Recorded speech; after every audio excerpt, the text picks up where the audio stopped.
Lepo pozdravljeni. Kaj v resnici potrebujemo za življenje?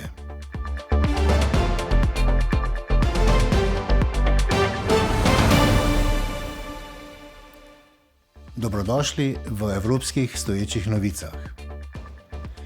Tokrat bi rad z vami delil razmišljanje, zakaj je med nami veliko ljudi, ki pogosto sejejo naokoli nezadovoljstvo.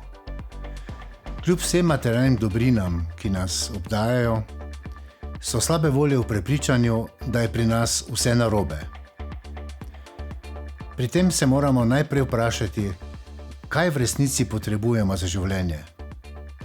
Ali res potrebujemo vse, kar nam ponuja današnji potrošniški svet?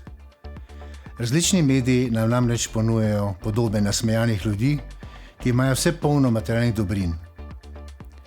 Seveda pa realno življenje običajnemu človeku vsega tega v celoti ne more nuditi. Ob tem spoznanju se marsikdo počuti prikrajšanega, zapostavljenega ali celo nesrečnega. Predlagam, da vsi skupaj ozremo malo naokoli in opazili bomo, v kako lepih krajih in kako čudovitem okolju živimo. Klimatske razmere so primerne, ne ogroža nas ostra zima, niti pretirano sušne obdobja. Vse to omogoča, da lahko doma pridelamo večino hrane.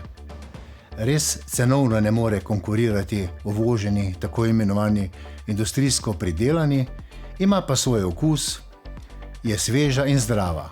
Prepričan sem, da smo za zdravje pripravljeni narediti vse. Mogoče bi kazalo vključiti še ponos, da jemo zdravo, domačo hrano. Smo tega sposobni, kot na primer naši severni sosedje.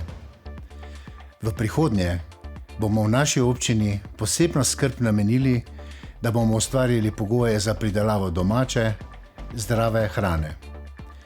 S ponosom jo bomo uživali ter jo ponudili našim obiskovalcem. Ob tem se bomo veselili pogleda na obdelano pokrajino ter se družili z veselimi, zadovoljnimi ljudmi.